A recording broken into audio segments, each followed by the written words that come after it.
Welcome to the debate. Imagine standing on a flooded train platform. The departure boards are completely black. The tracks are literally underwater. The absolute worst-case scenario for a commute. Exactly. And the rational choice, the obvious choice, is to just turn around and go home. But what happens in our brains when we decide to ignore the flooding, reject a perfectly safe hotel, and sprint up a collapsing mountain in flip-flops just to get to work 24 hours early? It is just a fascinating psychological phenomenon. The transportation grid is failing. Trains are indefinitely delayed. Official apps are glitching out, and the mountain roads are under active threat of rockfalls. Right. It's a brilliant canvas for looking at human behavior under stress. Absolutely.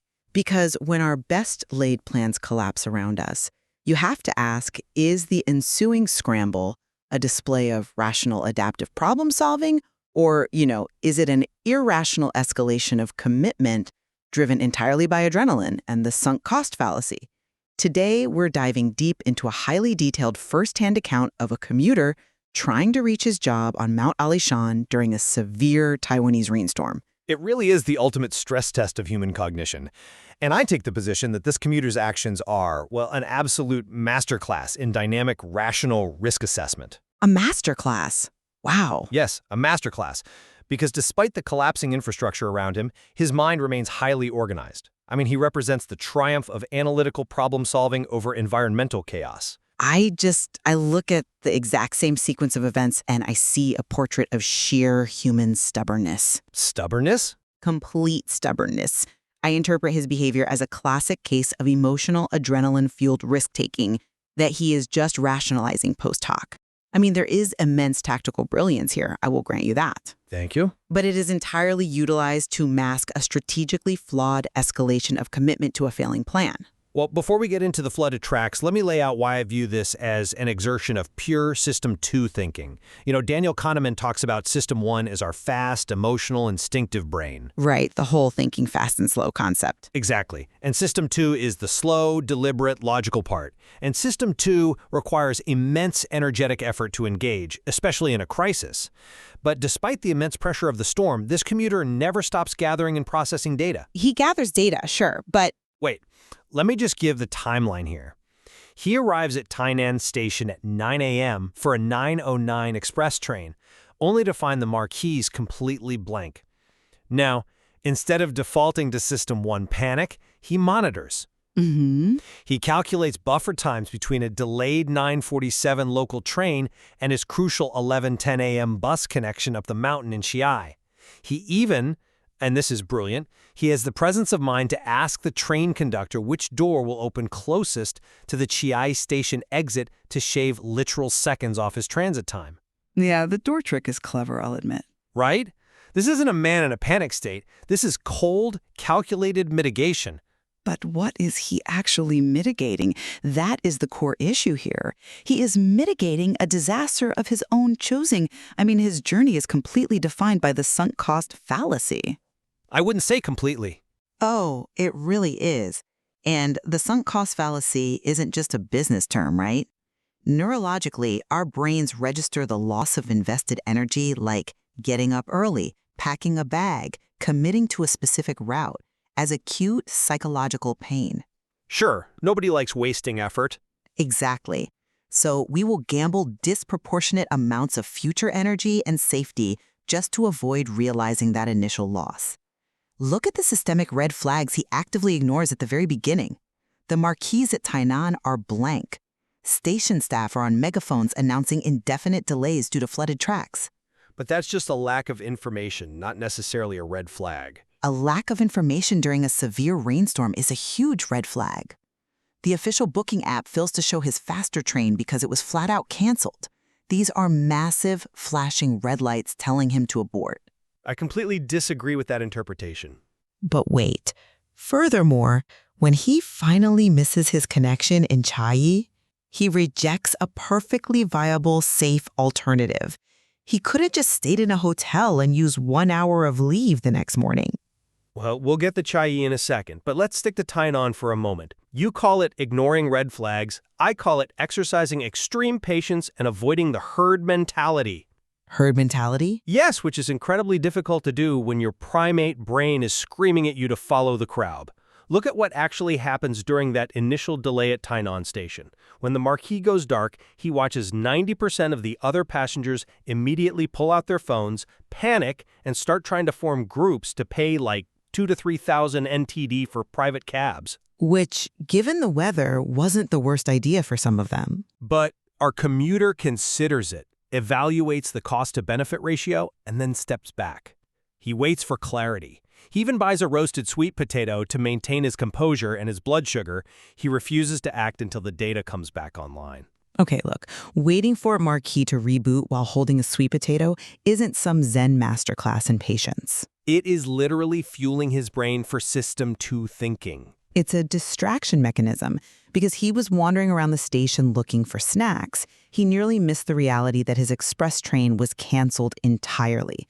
He ends up relying on a 9:47 local train that is already delayed by 26 minutes, just hoping it will somehow magically make up time on flooded tracks. He wasn't hoping for magic, he was calculating the variance. But the baseline conditions of the environment had completely changed.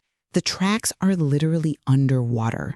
A truly rational actor recognizes that when the physical environment degrades to that extreme, historical timetables are no longer a reliable data source. I hear you, but This is a classic anchoring bias. He anchored himself to that 11:10 bus departure in Chiayi and warped his entire perception of reality to fit that goal, regardless of the physical evidence flooding the tracks in front of him. he didn't warp reality at all. He accepted the constraints of the new reality and worked within the margins of it. I mean, if you want to talk about how he processes constraints, let's look at the actual crossroads he faces when reality does bite. Okay, let's look at Chiayi. Right. He gets on that local train, he asks the conductor for the optimal exit door. He positions himself perfectly, but because the train crawls at a snail's pace between Xushang and Chiayi, he arrives at exactly 11:10. The bus is gone. Completely gone. So he is standing at Chiayi Station with 3 to 5 kilograms of luggage, wearing flip-flops in a torrential downpour. Now he faces a trichotomy of choices, right? Go back to Tainan, stay in a hotel in Chiayi, or push forward up the mountain. Right. And this is exactly where the psychological prioritization completely fragments. Let's really look at the hotel option because it's crucial. Go ahead. It is safe. It is logical. It guarantees he arrives the next morning only missing a single hour of his shift. But he rejects it. Why? Because he doesn't have a change of clothes for the next day. Well, it's more complicated than just the shirt. He explicitly mentions it. He prioritizes sartorial comfort over physical safety. Instead, he chooses to fast, literally refusing to eat the sweet potato he just bought so he can maintain what he calls explosive sprinting power while running in slippery flip-flops carrying a 5-kilogram bag. You're taking that out of context. I'm really not. That is a deeply warped psychological state. The brain is looking for any localized excuse, like not having a clean shirt, to execute a macro-irrational urge to just keep moving. No, think of it as psychological inertia. He had already paid the heavy energetic toll to get his brain and body into, transit mode. Transit mode. Yes, checking into a hotel wasn't just about the shirt. It meant hitting the brakes, unpacking, finding dinner, and completely restarting the biological and psychological engine at 4 a.m. the next day. Which is what normal people do when they are tired and wet. But the friction of stopping, context switching from commuter to hotel guest and then back to commuter actually carried a heavier cognitive load than solving the immediate spatial puzzle in front of him. The pressure doesn't make him irrational. It forces a distillation of pure pragmatic strategy. He recognizes his state of momentum and chooses to maintain it. But maintaining that momentum required him to gamble his physical safety. We are talking about explosive sprinting power, in the rain, in flip-flops, with heavy luggage. He's mitigating the risks. One slip on wet pavement, and he's not just late for work, he's sitting in an emergency room with a fractured wrist.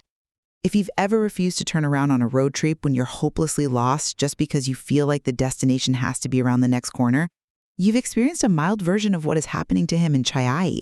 He is completely captured by the momentum. Except he doesn't sprint. That is the crucial detail you are completely glossing over. He prepares to sprint. But he calculates the physical risk of the sprint, realizes the margin of error is too high, and abandons it.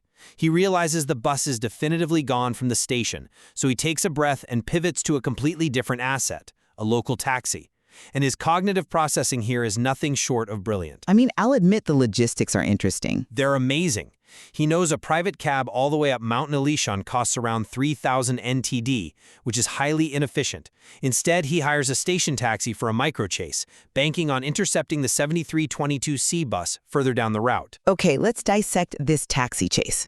I will absolutely agree that the technical execution is fascinating, but the psychological driver behind it is deeply problematic. How so? Well, he gets in a taxi and tells the driver to head toward Dingliu Elementary, knowing the bus is about 20 minutes ahead. And this is where we see peak cognitive achievement. This is where he perfectly manages cognitive load. While the taxi is moving, he realizes the official Taiwan Trip bus app only shows major stops like Dingliu. He knows the taxi will overtake the bus right at that major stop. Right. But he also recognizes a massive vulnerability. If he stops the taxi exactly where the bus is, the transaction time of paying the driver and grabbing his luggage will allow the bus to blow right past him. Right, the transaction time buffer. He has to account for the physical act of exchanging money. Exactly. So how does he solve it? Human working memory has a strict capacity limit. We can only hold a few chunks of information at once. So he offloads the spatial mapping entirely to a digital assistant. The voice commands? Yes. He uses voice commands to ask his phone for the complete list of minor stops for the 7322C route. He cross-references that list with Google Maps in real time to find a minor stop just before Wufang Temple. By digitizing the spatial map, he frees up neurological bandwidth to calculate the exact transaction buffer. It's very resourceful, yes. He directs the driver to leapfrog the bus and pull over past an intersection. He calculates the fare will be roughly 340 NTD and has the exact change ready in his hand so he doesn't waste a single second waiting for the driver to hand him coins. Managing GPS tracking, route cross-referencing, financial transactions, and spatial intercept vectors simultaneously, that is supreme situational awareness. The ingenuity is remarkable. The way he bypasses the limitations of the official app using voice commands to reduce cognitive friction, it is a great example of human-computer interaction. Thank you. But let's look at the fragility of this plan. This is what I call micro-optimization masking macro irrationality. Oh, come on. No, seriously. We often hyperfixate on solving tiny logistical puzzles like getting exact change for a taxi to mask the fact that the overarching goal is completely unhinged. If that taxi hits one red light, if there is one slow truck on that road, if his cellular data drops for 30 seconds while he's cross-referencing Google Maps, he is stranded on the side of a random road in the severe storm, having spent 340 NTD just to be further away from any viable infrastructure. But it didn't fail. He executes it perfectly because he controlled the variables he could control. He steps out, the bus is at a safe, comfortable distance of less than 100 meters away, he flags it down, and he boards. And what happens the absolute second he steps onto that bus? What is his internal reaction? He's relieved. He describes a euphoric yes. He explicitly compares the feeling to hitting a clutch basketball shot, a beautiful pass, a spectacular sports highlight. So he's happy his plan worked. This dopamine hit reveals the absolute truth about the entire endeavor. The brain gamifies stress.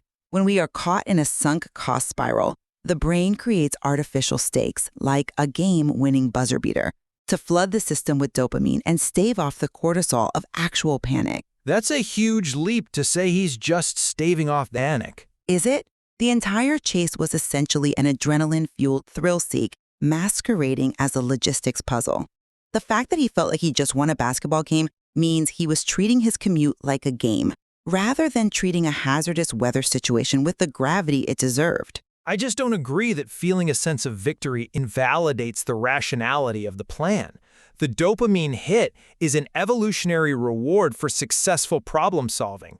It's the brain's way of saying, you navigated a complex threat successfully, here is your reward. A self-inflicted threat. But if you want definitive proof that he wasn't just on some blind thrill-seeking adrenaline high, look at his behavior immediately after he sits down on the bus and his heart rate settles. You mean his phone call to his shift manager? Yes, the phone call. This is the ultimate proof of his perfectly calibrated risk assessment, and it shows his prefrontal cortex was in charge the entire time.